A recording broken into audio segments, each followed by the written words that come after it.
بسم اللہ الرحمن الرحیم اشرح لی صدری ویسر لی امری ان الحمد للہ نحمدہ ونصلی علی رسولہ الکریم وبعد. میرے عزیز دوستوں، بھائیوں اور بہنوں، مسجد طوبہ سے جو ہمارا ایک سلسلہ چلتا رہا ہے سیرت النبی کا اور اس کے بعد تدبر القرآن کا، اس سلسلے کی آج نشست نمبر 107 ہے، اور ہم آج انشاءاللہ سورہ فاتحہ کے اختتام کے بعد قرآن شریف کے باقی حصے کے اندر قدم رکھیں گے. تو میں ابتدا میں ہمیشہ کی طرح پچھلی نشست کے خلاصے سے شروع کرنا چاہتا ہوں. ہم نے سورہ فاتحہ کی آخری آیت کے بارے میں پچھلی مرتبہ بات کی تھی، جس میں ہم نے 3 قسم کے انسان دیکھے تھے. اللہ تعالیٰ فرماتے ہیں اعوذ باللہ من الشیطان الرجیم صراط الذین انعمت علیہم غیر المغضوب علیہم ولا الضالین، یعنی یہ 3 قسم کے انسان ہیں. اور ان 3 قسم کے انسانوں میں ہمارے پاس پہلی قسم ہے صراط الذین انعمت علیہم، ایسے لوگ جن کے اوپر اللہ تعالیٰ نے اپنی نعمت نازل فرمائی. یہ وہی نعمت ہے جس کے لیے ہم اس صورت میں اللہ تعالیٰ سے دعا کر رہے ہیں. یہ اسلام کی نعمت ہے، یہ ہدایت کی نعمت ہے، یہ جنت الفردوس کی نعمت ہے. تو اس نعمت کی جن لوگوں کے اوپر وہ نازل کی گئی، ان کا راستہ ہم اللہ تعالیٰ سے اس کی درخواست کر رہے ہیں. دوسری قسم کے لوگ وہ ہیں جن سے ہم اجتناب کرنا چاہتے ہیں، یعنی وہ جو لفظ صراط ہے، راستہ، ہم اس راستے کی وضاحت اپنی دعا میں اللہ تعالیٰ کی مدد سے کر رہے ہیں. غیر المغضوب علیہم، یعنی ایک قسم کے انسانوں کی ایسی ہے جو کہ اللہ تعالیٰ کے عذاب کی مستحق ہو جاتی ہے. وہ ایسے کام کرتے ہیں کہ اللہ تعالیٰ کا عذاب آ جاتا ہے ان کے اوپر، وہ اس کے قابل ہو جاتے ہیں، وہ جان بوجھ کر ایسے کام کرتے ہیں. اور اس کی وجہ ہم نے یہ دیکھی تھی کہ ان کے پاس علم ہوتا ہے، جانتے ہیں، اور جاننے کے باوجود عمل نہیں کرتے. یہ ہو گئی دوسری قسم. اور پھر تیسری قسم ہم نے دیکھی تھی ولا الضالین، ایسے لوگ جو گمراہ ہو گئے. یہ وہ لوگ تھے جنہوں نے اپنی طرف سے عمل کرنے کی تو کوشش کی، البتہ ان کے پاس علم نہیں، یا پھر انہوں نے علم کو چھوڑ دیا، انہوں نے علم کی پرواہ نہیں کی، انہوں نے علم کو اہمیت نہیں دی، اللہ تعالیٰ کی طرف سے عطا کردہ علم کو پس پشت ڈال دیا، جس کی وجہ سے وہ گمراہ ہو گئے. تو ہم اللہ تعالیٰ سے دعا کر رہے ہیں کہ اے ہمارے رب، ہمیں ان لوگوں میں شامل فرما جن پہ آپ نے اپنی نعمت نازل فرمائی. یہ وہ لوگ تھے جن کے پاس علم بھی تھا، یعنی ہم اللہ تعالیٰ سے علم کی بھی تمنا کر رہے ہیں، دعا کر رہے ہیں، اور ساتھ ساتھ ہم اس چیز کی بھی دعا کر رہے ہیں کہ ہمیں عمل کرنے کی توفیق ملے.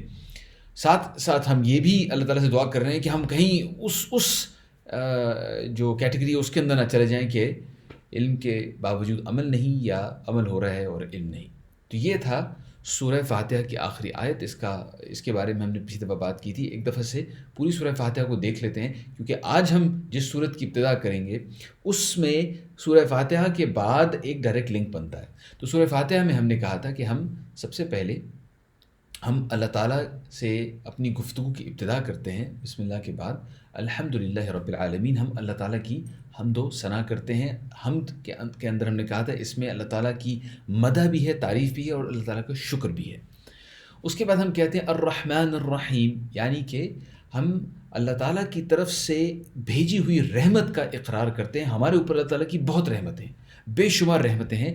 یعنی اس وقت آپ جو میری بات سن رہے ہیں، ہمارا کان اللہ تعالیٰ کی ہماری اوپر خاص رحمت کی وجہ سے ہے. ہماری آنکھیں، ہمارے جسم، ہمارے بے شمار جو اس طرح کی نعمتیں جنہیں ہم گنوا نہیں سکتے، یہ وہ رحمان رحیم. ہم نے رحمان اور رحیم کے درمیان میں فرق بھی دیکھا تھا کہ رحمان اور رحیم کے مطلب میں کچھ مماثلت بھی ہے اور کچھ فرق بھی ہے. اس کے بعد ہم نے کہا مالک یوم الدین، اللہ تعالیٰ بے انتہا رحمت والا تو ہے، لیکن وہ یوم جزا کا مالک بھی ہے. تو یوم جزا کا مالک ہے، اس کی ہم عبادت کرتے ہیں. ایاک نعبد، ہم صرف اللہ ہی کی عبادت کرتے ہیں. ایاک نعبد، یہاں پہ سورہ فاتحہ کا پہلا حصہ مکمل ہوا. جیسے ہم نے اس حدیث قدسی کے اندر دیکھا تھا کہ اللہ تعالیٰ فرماتے ہیں کہ سورہ فاتحہ کو اللہ تعالیٰ نے 2 حصوں میں تقسیم کیا، آدھا اللہ تعالیٰ کے لیے اور آدھا اس کے بندے کے لیے. تو ایاک نعبد، یہاں پہ پہلا حصہ ختم ہوا. وہ ایاک نستعین، اور ہم اللہ تعالیٰ سے مدد مانگتے ہیں. مدد کس چیز کی مانگتے ہیں؟ اہدنا الصراط المستقیم، ہمیں سیدھا رستہ دکھائی، ہمیں وہ رستہ دکھائی، استقامت والا رستہ دکھائی.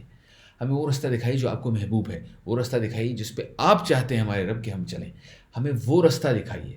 اچھا، وہ رستہ اب کون سا رستہ ہے؟ صراط الذین انعمت علیہم، ان لوگوں کا رستہ جن پر اللہ تعالیٰ نے اپنی نعمت نازل فرمائی. یعنی ہم اللہ تعالیٰ سے سوال کر رہے ہیں اونچے درجات کا. ہم چاہ رہے ہیں کہ ہم صرف، آپ کو یاد ہوگا ہم نے سورۃ العصر میں بات کی تھی کہ پرچے میں صرف پاس ہونے کے لیے کیا کیا کچھ ضروری ہے. یہاں پہ ہم اللہ تعالیٰ سے اپنی دلی تمنا کا اظہار کر رہے ہیں کہ ہمارے رب ہم چاہتے ہیں کہ ہم پاس ہوں، لیکن ہم یہ بھی چاہتے ہیں کہ ہمارے اوپر آپ کی نعمت، خاص نعمت نازل ہو، ہر قسم کی نعمت نازل ہو، اور یہاں پر خاص ہم ہدایت کی نعمت کا آپ سے درخواست کر رہے ہیں.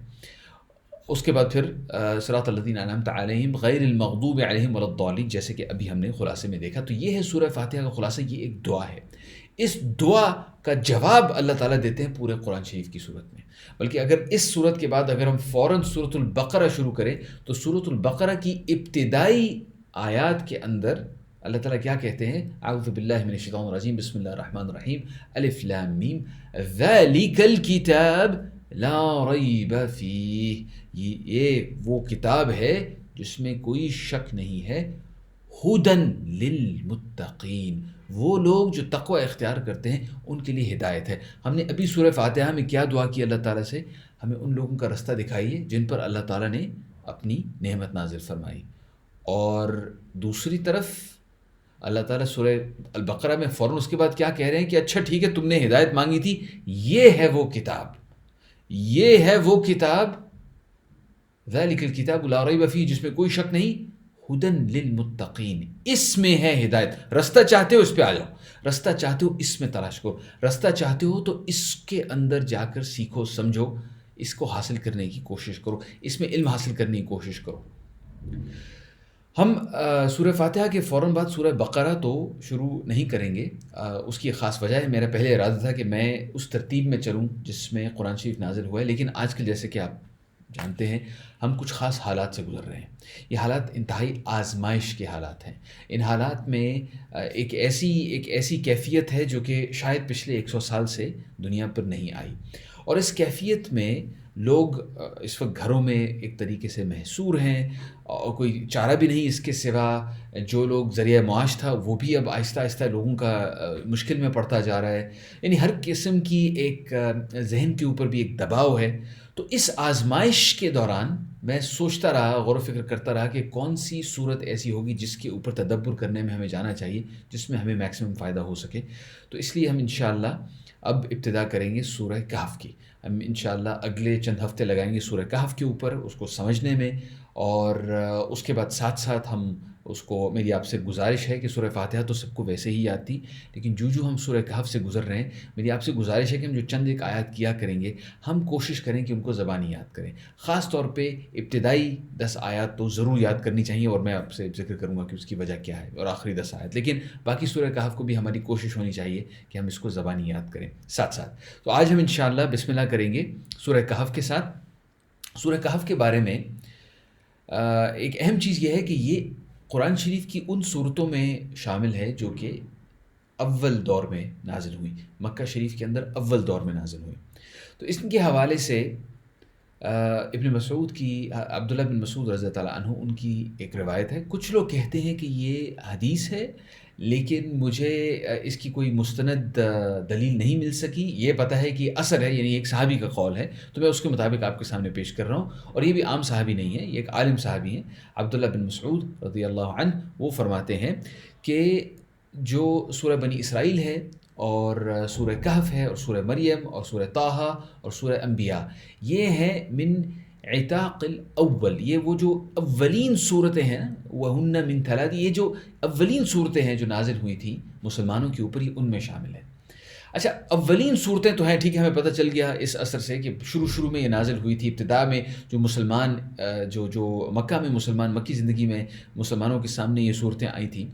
لیکن اس کے پیچھے اس قول کی اہمیت کیا ہے، ہمیں اس سے کیا پتہ چلتا ہے؟ تو میرے ایک استاد کہتے تھے کہ سورہ عصر کے اندر ہمیں یہ پتہ چلتا ہے کہ پرچہ پاس کیسے کرنا ہے. جیسے میں نے ابھی تھوڑی دیر پہلے ذکر کیا کہ سورہ عصر کے اندر وہ ہمیں 4 چیزیں دیکھی تھی کہ وہ چاہیے ہمیں پرچہ پاس کرنے کے لیے. سورہ کہف کے اندر امتحان کی کنڈیشنز یا امتحان کی صورتحال کے بارے میں اللہ تعالیٰ بتاتے ہیں کہ امتحان ہوگا کیسے، امتحان کے اندر کیا ہوگا. جب تم امتحانی ہال کے اندر جاؤ گے تو وہاں پر تمہیں کیا نظر آئے گا، وہاں پر کس طرح کی کیفیت ہوگی، کس قسم کے چیلنج آئیں گے، سوال کتنے مشکل آ سکتے ہیں. سورہ کہف اس چیز کے بارے میں، یہ میں مثال کے طور پہ آپ کے سامنے رکھ رہا ہوں۔ ویسے اللہ تعالیٰ کا سورہ کہف میں جو پیغام ہے وہ یہ ہے کہ میں آپ کو یہ دکھاتا ہوں ایک سمری کی صورت میں۔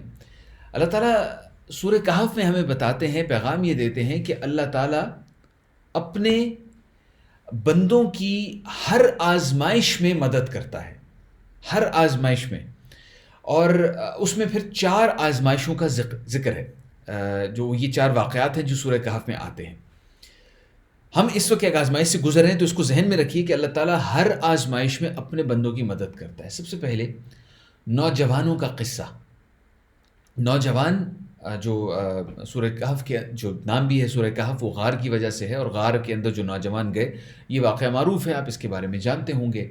اور ہم انشاءاللہ جب سورہ کہف کے اندر جانا شروع کریں گے تو ہم اس واقعے کو گہرائی میں جا کے دیکھیں گے انشاءاللہ۔ البتہ نوجوانوں کا قصہ پہلا قصہ ہے، اور اگر آپ اس قصے کے بارے میں غور کریں، اگر آپ اس سے پہلے سورہ کہف پڑھ چکے ہیں اور آپ واقف ہیں کہ وہ واقعہ کیا ہے، تو اس نوجوانوں کے قصے میں وہ نوجوان ایک آزمائش سے گزرے تھے۔ وہ ایک قسم کی آزمائش تھی جس میں ان کے اللہ تعالیٰ کے دین پر ایمان کو آزمایا گیا۔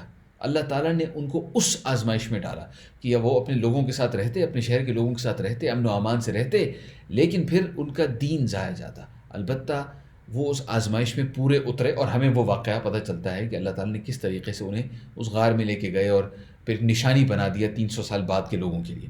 تو یہ پہلا قصہ ہے، اس میں دین کی آزمائش ہوئی، دین پر پیروی کرنے کی۔ دوسرا قصہ جس کا ذکر سورہ کہف میں ہوگا، وہ 2 آدمی اور ان کے باغات کا قصہ ہے، جس میں آزمائش کا ذکر ہو رہا ہے، دولت کی آزمائش۔ کسی کو دولت ملے اور کسی کو نہ ملے، اور کسی کو دولت ملے تو اس پر کیسی آزمائش ہوتی ہے اور نہ ملنے پہ کیسی آزمائش ہوتی ہے، یہ بھی اللہ تعالیٰ کی طرف سے آزمائش کا ایک طریقہ ہے۔ تیسرا قصہ ہے حضرت موسیٰ علیہ السلام کا اور حضرت خضر کا، اور اس قصے کے اندر بھی ایک آزمائش ہے۔ وہ آزمائش ہے علم کی آزمائش، علم ہونے کی اور علم نہ ہونے کی آزمائش، علم کے بارے میں ایک فہم ہونے کی آزمائش، وہ علم کی آزمائش ہو گئی۔ چوتھا قصہ ہے ذوالقرنین کا قصہ، اور ذوالقرنین کے قصے میں، جس میں یاجوج ماجوج کی بھی بات ہوگی، اس قصے میں آزمائش ہے طاقت کی۔ کسی کے پاس طاقت ہو، قوت ہو، حکومت ہو، یا حکومت نہ بھی ہو تو ویسے دوسروں کے اوپر تسلط ہو، دوسروں کے اوپر قوت ہو یا قدرت ہو، اس کی آزمائش۔ تو یہ 4 قسم کی آزمائشوں کا ذکر ہے سورہ کہف کے اندر۔ اللہ کے دین پر پیروی کرنے پر آزمائش، دولت ہونے پر آزمائش، علم پر آزمائش، اور آخر میں طاقت پر آزمائش۔ سورہ کہف کے یہ مضامین ہیں، اور انشاءاللہ ہم ان مضامین میں جائیں گے، اپنے حال پر بھی غور و فکر کریں گے، اور ساتھ ساتھ ہم جو اللہ تعالیٰ کے کلام سے ہمیں اس جو ہدایت ملتی ہے، جو غور و فکر کرنے سے، جو تدبر کرنے سے ہمیں راستہ سجھانے کا، اپنے لیے راستہ سجھانے کا موقع ملے گا، انشاءاللہ ہم اس کی کوشش کریں گے سورہ کہف کے اندر۔ اچھا، اس کے اندر ایک روایت، ایک طریقہ کار ہے کہ جب بھی کوئی سورج شروع کی جاتی ہے، جیسے ہم نے سورہ فاتحہ شروع کی تھی، تو شروع میں اس کے فضائل کے بارے میں بات کی جاتی ہے، تو میں آپ سے اس کے فضائل کا ذکر کرنا چاہتا ہوں۔ سب سے پہلے سورہ کہف کے حوالے سے ایک واقعہ ہے مدینہ شریف کا، جس میں رات کا وقت تھا اور سب لوگ عام طور پہ آرام کر رہے ہوتے ہیں، تو ایک صحابی جو اپنے گھر کے دالان میں بیٹھے ہوئے تھے، یعنی آپ یوں سمجھ لیجئے کہ وہ کمرے پیچھے تھے اور وہ تھوڑا سا آگے کر کے بیٹھے ہوئے تھے، اور 4 دیواری کے اندر تھے، لیکن قریب ان کا گھوڑا بندھا ہوا تھا، اور ان کے بالکل قریب ان کا بیٹا سو رہا تھا۔ ان کا نام تھا حضرت اسید بن حضیر، اسید سین کے ساتھ اسید بن حضیر، یا اردو میں ہم کہیں گے حزیر۔ تو حضرت اسید رضی اللہ تعالیٰ عنہ، یہ رات کے وقت ان کا دل چاہا کہ اللہ تعالیٰ کی کلام کی تلاوت کی جائے، اور انہوں نے سورہ کہف کی تلاوت شروع کر دی۔ اچھا، یہ سورہ کہف کی تلاوت کرتے رہے، اچانک انہیں محسوس ہوا کہ ان کا گھوڑا بدکنا شروع ہو گیا، وہیں قریب بندھا ہوا تھا، وہ بدکنا شروع ہو گیا۔ اس نے کچھ آواز وغیرہ نکالی، وہ کچھ اپنی ٹانگیں اوپر نیچے کی، تو حضرت اسید پریشان ہو گئے اور انہوں نے تلاوت روک دی، گھوڑا بھی رک گیا۔ اچھا، وہ مطمئن ہو گئے تو انہوں نے دوبارہ تلاوت شروع کر دی۔ وہ تلاوت کر رہے تھے اور گھوڑا پھر ہنہنانا شروع ہو گیا، اور اس نے آگے پیچھے، مطلب ایک تھوڑا سا ایک اس پہ کیفیت سی طاری ہو گئی۔ تو حضرت اسید کو ڈر ہوا کہ کہیں قریب ان کا بیٹا سو رہا ہے، گھوڑا کہیں آ کر مطلب غلطی سے بھی ان کے بچے کو چوٹ نہ لگ جائے۔ تو حضرت اسید نے پھر تلاوت روک دی اور ادھر ادھر دیکھنا شروع کیا کہ میرے گھوڑے کو کیا وجہ ہے کہ یہ ایسے کر رہا ہے۔ اتنی ان کی نظر اوپر پڑی، اور جو میں آپ سے واقعہ ذکر کر رہا ہوں یہ صحیح بخاری میں ہے، اور اس کے علاوہ دو تین اور جو صحاح ہیں، جو صحاح ستہ میں سے دو تین اور کتابیں ہیں، ان میں بھی یہ روایت آتی جن میں حضرت اسید کا نام بھی ہے۔ تو میں واقعہ آپ کو یہ بتا رہا تھا کہ حضرت اسید کی نظر اوپر کی طرف پڑی، کیونکہ وہ تلاش کر رہے تھے کہ کس وجہ سے میرا گھوڑا اس طریقے سے پریشان ہو رہا ہے۔ تو اوپر انہوں نے دیکھا ایک بادل تھا جو بہت نیچے آ چکا تھا، اور اس بادل کے ارد گرد قندیلیں سی لٹک رہی تھیں، روشنیاں سی نظر آ رہی تھیں۔ حضرت اسید اس کو دیکھتے رہے، اور ان کے دیکھتے دیکھتے وہ بلند ہونا شروع ہوا، حتیٰ کہ نظروں سے اوجھل ہو گیا۔ ابھی بڑی عجیب مافوق الفطرت قسم کی کہانی ہے، جیسے میں نے بتایا بخاری شریف میں ہے۔ حضرت اسید پریشان ہو کر اگلے دن تشریف لے گئے اللہ کے نبی صلی اللہ علیہ وسلم کے پاس۔ انہوں نے کہا یا رسول اللہ صلی اللہ علیہ وسلم، میں نے یہ واقعہ دیکھا اور عجیب سا واقعہ تھا۔ تو نبی کریم صلی اللہ علیہ وسلم نے فرمایا کہ تلک سکینہ، یہ سکینت تھی، یہ اللہ تعالیٰ کی طرف سے ایک سکینت تھی جو نازل ہوئی قرآن شریف کی وجہ سے، اور قرآن شریف میں خاص طور پہ سورہ کہف پڑھی جا رہی تھی جس پہ اللہ تعالیٰ نے سکینت نازل کی۔ تو یہ مومنین کے لیے سکینت کا باعث بنتا ہے، سکون کا باعث بنتا ہے۔ آزمائش کی حالات میں خاص طور پہ ہمیں اس سکون کی ضرورت ہوتی ہے۔ تو گزارش یہ ہے کہ ہم کثرت سے اس صورت کی تلاوت کریں، سمجھنے کی بھی کوشش کریں، اب ہم انشاءاللہ اس کی کوشش کریں گے، لیکن کثرت سے اس صورت کی تلاوت کریں، کیونکہ اللہ تعالیٰ فرماتے ہیں الا بذکر اللہ تطمئن القلوب۔ کیا مطلب ایک طریقے سے ایک ریٹورکل کویشچن، ایک سوال ہے، کیا اللہ کے کلام میں مومنین کے لیے جو دل کی ٹھنڈک کا باعث نہیں ہے وہ؟ الا بذکر اللہ تطمئن القلوب، کیا دلوں کے لیے دلوں میں ٹھنڈک نہیں پیدا ہو جاتی اللہ کے کلام سے؟ بے شک اللہ کے کلام سے وہ ٹھنڈک پیدا ہوتی ہے، اور یہ ان دنوں میں جب خاص طور پہ اضطراب کی کیفیت ہے، میری آپ سے بھی اور اپنے آپ سے بھی یاد دہانی کے لیے گزارش ہے کہ ہم سورہ کہف کی کثرت سے تلاوت کریں۔ یہ میں نے فضائل میں سے ایک اس کا ذکر کیا۔ دوسری چیز جس کا میں ذکر کرنا چاہتا ہوں وہ ہے فتنہ دجال سے حفاظت۔ اس حوالے سے چند ایک مختلف احادیث آتی ہیں ہمارے سامنے، میں ایک سب سے پہلے آپ کے سامنے رکھتا ہوں۔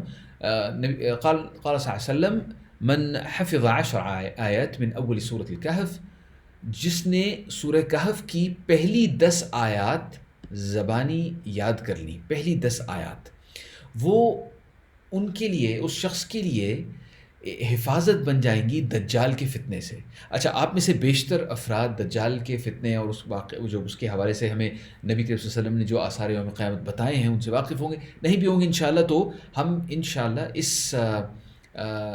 اس صورت کے اوپر تدبر کرتے کرتے انشاءاللہ اس جگہ پہنچیں گے، پھر تفصیل سے بات کریں گے۔ البتہ ہمارے لیے اہم چیز یہاں پہ ہوگی اس صورت کے فضائل میں سے کیا ہے کہ 10 آیات، پہلی 10 آیات سورہ کہف کی اگر کسی نے یاد کی ہوئی ہیں تو وہ اس کے لیے باعث بن جائیں گی دجال کے فتنے سے بچنے کا۔ ایک اور مختلف روایت ہے جس کے اندر ذکر تھوڑا سا اور تفصیل سے ہے۔ صحابہ کرام فرماتے ہیں کہ ہم نبی کے صلی اللہ علیہ وسلم کے ساتھ بیٹھے تھے، وہ نخلا ٹائپ کی جگہ تھی، یعنی کچھ درخت ورخت تھے قریب، اور ہمیں نبی کے صلی اللہ علیہ وسلم نے بتانا شروع کیا، سکھا رہے تھے یوم قیامت سے پہلے جو چیزیں ہونی ہیں، وہ فتنہ دجال کے بارے میں بتا رہے تھے، حتیٰ کہ ہمیں بہت خوف ہونا شروع ہو گیا، خوف محسوس ہونا شروع ہو گیا۔ نبی کے صلی اللہ علیہ وسلم تشریف لے گئے، وہ واپس آئے تو انہوں نے دیکھا کہ ہم بہت ہی پریشان ہیں، تو انہوں نے پوچھا یہ کیا مسئلہ ہے تمہارا؟ تو ان حضرات نے کہا، صحابہ کرام نے کہا کہ ہمیں وہ جب بات ہوتی ہے نا دجال کے بارے میں، اس طرح کی بات ہوتی ہے تو آپ کے دل میں وہ ایک غیر مرئی قسم کا ایک خوف پیدا ہونا شروع ہو جاتا ہے۔ تو انہوں نے کہا کہ ہمیں محسوس ہو رہا ہے کہ یہ جو قریب درختوں کا جھنڈ ہے کہ یہاں پہ نہ ہو وہ۔ تو اللہ کے نبی صلی اللہ علیہ وسلم نے فرمایا کہ دیکھو بھائی، جس دوران تو میں تمہارے اندر موجود ہوں تو اس دوران تو پھر انا حجیجہ، پھر میں تمہارا دفاع کروں گا، تمہیں بچاؤں گا اس سے، لیکن پھر اگر میں تمہارے اندر موجود نہیں ہوں اور وہ آئے گا تو پھر تم میں سے ہر شخص اپنا حجیج خود ہے، تم میں سے ہر شخص کو اپنا دفاع خود کرنا پڑے گا، پھر کوئی ایسی درمیان میں ایسی کوئی شخصیت نہیں ہوگی جس کے ارد گرد ہم جمع ہو جائیں اور وہ حفاظت کرے دجال سے، ہر شخص کو اپنا دفاع خود کرنا پڑے گا۔ اور جو دفاع کرنے کا طریقہ ہے وہ یہ ہے کہ اللہ کے نبی صلی اللہ علیہ وسلم نے فرمایا کہ اگر تم میں سے کسی کا دجال سے مسابقہ ہو جائے تو پھر اس پر سورہ کہف کی ابتدا پڑھو، سورہ کہف کی ابتدائی آیات پڑھو۔ یہ وہ حدیث ہے جس کا میں نے ابھی ابھی آپ سے ذکر کیا ہے، تو اسے آپ دیکھ لیجئے، یہ سورہ کہف کے فضائل میں سے ایک ہے۔ اچھا، اسی کے علاوہ جمعہ کو سورہ کہف پڑھنے پر نور، اس کے حوالے سے اللہ کے نبی صلی اللہ علیہ وسلم فرماتے ہیں من قرأ سورۃ الکہف فی یوم الجمعہ، جس نے پڑھی سورہ کہف جمعے کے دن، اضاء لہ من النور ما بین الجمعتین، اس کے لیے ایک جمعے سے لے کر دوسرے جمعے تک نور پیدا ہو جائے گا۔ اچھا، یہ جو صرف پڑھنا جو ہے وہ کافی مطلب ظاہری بات ہے، پڑھنے کی اپنی برکت ہوتی ہے، لیکن یہاں پر جس چیز کی بات ہو رہی ہے اس میں سمجھ کر پڑھنا اور اپنے اندر اس چیز کی گہرائی کو محسوس کرنا کہ اللہ تعالیٰ اپنے کلام میں کیا فرما رہے ہیں، اس کو محسوس کرنا۔ تو اضاء لہ من النور بین الجمعتین، یعنی کہ ایک جمعے سے دوسرے جمعے تک اس کے دل کے اندر اس کے اندر وہ ایک نور ہوگا، اس کے لیے اللہ تعالیٰ نور پیدا کر دیں گے۔ اس کے علاوہ نور کے حوالے سے سورہ کہف کے اندر کے حوالے سے یہ بھی ذکر ہے کہ یوم قیامت کو جب ایک گھپ اندھیرا قسم کی تاریکی بھی ہوگی، اس میں بھی اللہ تعالیٰ ایک نور پیدا کر دیں گے۔ اللہ تعالیٰ فرماتے ہیں، معذرت چاہتا ہوں، اللہ کے نبی صلی اللہ علیہ وسلم فرماتے ہیں من قرأ سورۃ الکہف کما انزلت، جس نے سورہ کہف پڑھی اس طریقے سے جیسے نازل ہوئی تھی۔ اب اس طریقے سے جیسے نازل ہوئی تھی، اس کا مطلب ہے اپنی طرف سے پوری احتیاط کر کے، تجوید کے ساتھ، اس کا مطلب سمجھتے ہوئے، غور و فکر کرتے ہوئے جس نے سورۃ الکہف پڑھی، کانت لہ نورا یوم القیامہ، اس کے لیے وہ نور بن جائے گی قیامت کے دن، من مقامہ الی مکہ، اس کی جگہ سے جہاں پہ بھی وہ ہوگا وہاں سے لے کر مکہ تک وہ نور ہوگی۔ ومن قرأ 10 آیات من آخرها، اور جس نے اس کے آخر کی 10 آیات پڑھی، ثم خرج الدجال، اور پھر دجال نکل آیا اس کے ہوتے ہوئے، لم یسلط علیہ، پھر دجال اس کے اوپر حاوی نہیں ہوگا۔ تو یعنی کہ پہلی 10 آیات کے بھی ذکر ہے، آخری 10 آیات کے بھی ذکر ہے، اور ان جنرل بھی عمومی طور پر بھی سورہ کہف کا ذکر ہے۔ تو اس حوالے سے اپنا نور دنیا میں بھی اور یوم قیامت کو بھی بڑھانے کے لیے ہمیں کوشش کرنی چاہیے کہ ہم سورہ کہف کو سمجھیں اور اس کی تلاوت کثرت سے کیا کریں۔ اچھا، آخر میں دجال کے بارے میں ایک آدھ نکتہ کہنا چاہتا ہوں کہ خاص طور پر دجال کا ذکر سورہ کہف کے ساتھ آپس میں کیا تعلق ہے، کیونکہ سورہ کہف کے اندر دجال کا ذکر نہیں ہے، البتہ احادیث میں نبی کریم صلی اللہ علیہ وسلم نے ہمیں بتایا کہ سورہ کہف ایک طریقے سے حرز بن جاتی ہے، ایک دفاع بن جاتی ہے دجال سے اور دجال کے فتنے سے۔ تو سب سے پہلے مختصراً، انشاءاللہ مستقبل میں ہم تفصیل سے بات کریں گے، یہ مختصراً نبی کریم نے فرمایا ما بین خلق آدم الی قیام، یعنی الی قیام الساعہ، یعنی جب سے حضرت آدم علیہ السلام کو تخلیق کیا اللہ تعالیٰ نے، اس وقت سے لے کر جب تک قیامت قائم ہوگی، امر اکبر من الدجال، جو سب سے بڑا فتنہ ہے، سب سے بڑی آزمائش جو انسان کے اوپر آئے گی وہ دجال ہے۔ میں نے آپ سے شروع میں کہا تھا آج کہ سورہ کہف کے اندر اس آزمائش کا ذکر ہے جو اس امتحان میں ہمارے اوپر آئے گی۔ ہم جس پرچے کو دے رہے ہیں، اس پرچے کے اندر جو آزمائشیں آتی ہیں، اللہ تعالیٰ ان آزمائشوں کی حقیقت کھول کھول کے ہمارے سامنے بیان کرتے ہیں۔ اور دجال کا جو فتنہ، دجال کی جو آزمائش ہوگی، اس آزمائش کی تیاری کے لیے اللہ تعالیٰ نے ہمیں سورہ کہف عطا کی، اور اس آزمائش کے مختلف انداز ہوں گے۔ اللہ تعالیٰ بڑی قوتیں دیں گے دجال کو مطلب کچھ ایسی مافوق الفطرت قسم کی چیزیں دی جائیں گی، اللہ تعالیٰ کی طرف سے عنایت کی جائیں گی کہ وہ کہتا پھرے گا کہ نعوذ باللہ وہ خدا ہے، وہ اپنے آپ کو خدا کہتا پھرے گا، اور دنیا میں بے شمار لوگ ہوں گے جو اس کے سامنے بچھ جائیں گے۔ آپ حیران ہوں گے کہ کس قسم کے لوگ اس کے ماتحت یا اس کے مطیع بن جائیں گے، اور اس وقت بچنے والے لوگوں میں وہ ہوں گے جو سورہ کہف کو کثرت سے تلاوت کرتے ہیں، اسے سمجھتے ہیں، اس پر عمل کرنے کی کوشش کرتے ہیں، اور اس نکتے کو اپنے اوپر اپنے لیے اہم سمجھتے ہوئے اس پر عمل کرتے ہیں کہ یہ دنیا آزمائش کی جگہ ہے، اس دنیا میں ہم آئے ہیں پرچہ دینے کے لیے، اور پرچہ دینے میں مختلف قسم کی صورتحال پیدا ہوتی ہے، اور اگر ہماری نظر اس نتیجے پر ہے جو کہ ہم انشاءاللہ اس پرچے کے بعد حاصل کرنا چاہتے ہیں، تو اللہ تعالیٰ اس امر کو ہمارے لیے آسان بنا دیتا ہے، اور سورہ کہف بھی اصل میں اس معاملے کو آسان بنانے کے لیے اللہ تعالیٰ کی طرف سے دی ہوئی ایک نعمت ہے۔ اللہ تعالیٰ آپ کو بھی اور مجھے بھی اس پر عمل کرنے کی توفیق عطا فرمائے۔ سبحانک و بحمدک اشہد ان لا الہ الا انت